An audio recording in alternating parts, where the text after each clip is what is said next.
Hello and welcome to this week's Fotospeed video from me, Tim Jones. Today what we're going to be looking at is why we should all be printing our pictures and getting the most out of our printers. But before we get started, please don't forget to subscribe as always, and please give us a thumbs up as well. That really helps us on our YouTube channel. Also, don't forget the voucher code that is FS YouTube 15. That will give you 15% off on the Fotospeed website on all our range of papers. So please use that as well. Okay, so let's get started and have a look at why we should be all printing our pictures instead of viewing them on a screen. Okay, so let's firstly talk about why we should be printing our pictures and instead of viewing them on a device like the mobile phone or a tablet or screen as well. Major thing I think is the practical implications of storing everything on a hard drive or in a phone's memory or something, is because something can happen to that. It could become corrupted and it could get deleted. I personally have had hard drives go down on me. Basically all of my early work that I did in the music industry has now been sat on a hard disk and I've had to have it recovered, just basically because the hard disk became corrupted. And there was nothing I could do about it and had to go through a very expensive and lengthy process to have this recovered. I now back everything up on the cloud as well as external hard drives just to cover myself. But if I printed all those pictures, I would not be able to make new prints of those because I would have lost the original files perhaps. However, I would still have a great print that I could, in theory, make a great copy from if I needed to, and have it done professionally and printed as well would make a massive difference, and I could have that produced for me. All I would say is if you're storing pictures on a hard disk, as we all do now because we're all shooting digitally now, then we need to make backups of those. Ideally back up to an external hard drive and then in the cloud as well, be it through Apple or Google or whoever, Microsoft, whoever. There's loads of different plans out there which can do that for you. But if you make a print of that, then you've also got that extra backup as well. And a hard disk may last 10 years, say. These solid state drives are going to last a lot longer, which is fantastic because they've got no moving parts in them. So that's a route I would always go down, is to get yourself a solid state hard drive because that will last a lot longer. However, 10, 20 years on a hard drive, and also operating systems may change and we might not be able to read those anymore. So that's something else to bear in mind. But a print will last well over 100 years in the right conditions if you're using pigment inks and an archival paper or fine art paper, like all Fotospeed's papers are. Then we can really keep those pictures safe and we always have that backup of that physical object.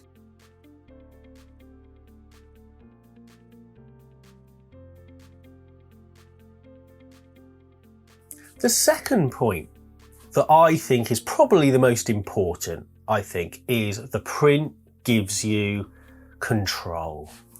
Be it if you're printing at home or you are sending your prints out to be made.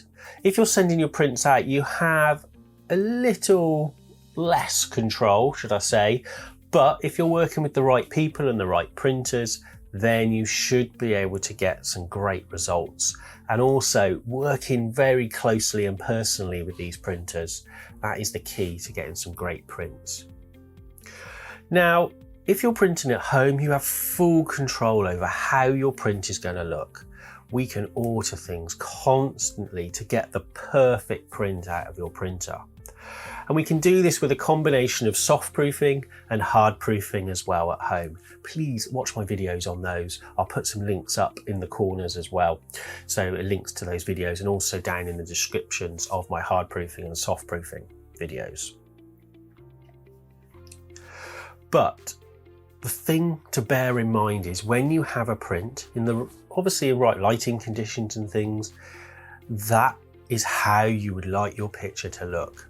If somebody is viewing it on a screen or projection, the feel and the look of the picture can change very slightly depending on the calibration of that person's screen or that person's projector. And that can change how the picture looks. You may see your picture on someone else's screen and then think, well, actually, it's lost detail in the shadows. There's something in the highlights that isn't quite right. And that's just down to their calibration of their screen. Whereas if you're showing them a print, the detail and shadows will be perfect because that is how you want your picture to look. And there's nothing else that can interfere with that. Like I said, bear in mind the viewing situation and the viewing lights, but basically after that, it will be down to the print and the print alone. There's no other factors that can come in and spoil that for you.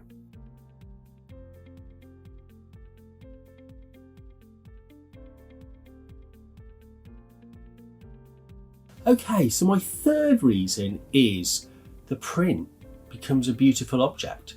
Very simple. If you're looking at something on a phone, it's quite a small screen, or a tablet can get a little bit bigger. Even if you're projecting it, you still don't get the feel of a print in your hand. I think that is really important. The feel of something, this actual physical object. Because when we take a picture, we are taking a picture of something that is real. Now, we could argue that if you're doing like composite photography and putting elements together, then that is something else, but you're still photographing something in the real world. And through photography, you could argue that when you press that shutter, and even if you're shooting film still, it kind of goes into this kind of no man's land almost. It's kind of recorded on a sensor, on a memory card, and that scene and that event, should we say, that's in front of the camera is stuck. It doesn't really exist. Now, this is a little bit about photographic theory, I suppose. And there's a lot of people who have written about this kind of no man's land, shall we say, between the pressing of the button and actually seeing the print, be it on a screen or in a print form. Now, if you're viewing it on the screen, it is argued that this picture is still stuck within this no man's land. It still doesn't exist.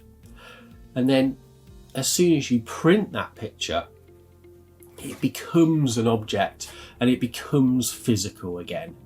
And then it actually becomes something else. It transcends from you pressing the button to it coming out of your printer. It becomes a different object. It becomes something new.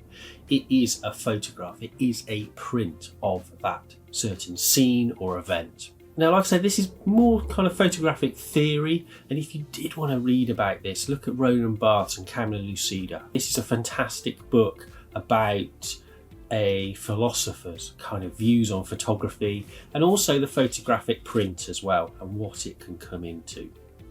But enough about the theory, let's move on. And point 4. Now, point 4 is a little bit of devil's advocate really, because I'm going to say about the cost of printing as well. Now, the downside and the negative of printing is it can be expensive. And it can cost you money to produce lovely prints. So if we're printing on A3, like this print here, there is going to be a kind of cost element in that. Now, obviously, when you're viewing pictures on screen or tablets or phones, the cost element is obviously a lot less because you're not printing, you're not spending that money to have that printed. Now, we all know that ink is expensive. Now, some types of papers can become very expensive and they can come up into several pounds per a sheet of, say, A3. So there is going to be a cost element.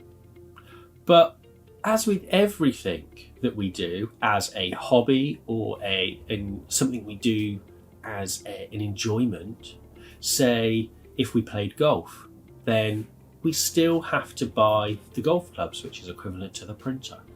We still have to pay, say, a membership to a golf club, which is almost like paying our paper and ink costs as well. or another activity, say, where there would be a cost, or belonging to a gym, there's going to be a cost. If it's your passion and what you really want to do, then the cost shouldn't put you off.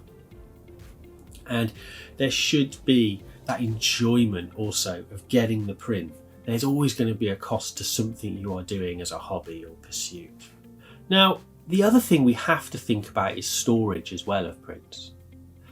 And obviously, when we're storing prints on a hard drive or something, there's only a little box somewhere, or if we're storing up in the cloud, there's not even that.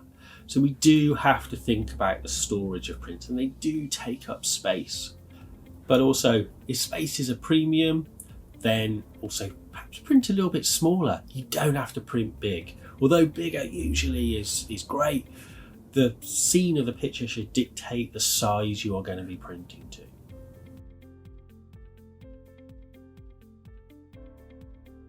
In answer to my question at the start, why would everyone print? And to kind of sum up everything I've gone through, I would say, firstly, archivability is the number one, perhaps, and the reason behind printing.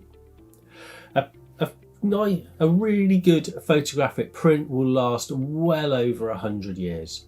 And you have to achieve that, you do have to use pigment inks and also a fine art, fully archival paper as well. Now, the other reason is that obviously it makes a great object and it's fantastic and it completes the process of creating a photograph. So we take a picture in the camera and we take it through to its finished product, which is the photograph, which is a print of that work.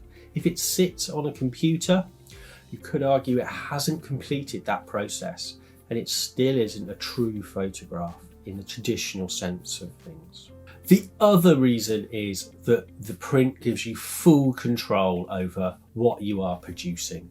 You're not relying on other people's screens and how things can be displayed on different kind of devices, should we say, across the mobile phone, the tablets, the screens, projectors. When it's a print, all you'll be concerned about is just making sure it's viewed in the right light, just to make the colours look correct. We don't want any colour casts coming off any like tungsten lighting or anything like that in the room.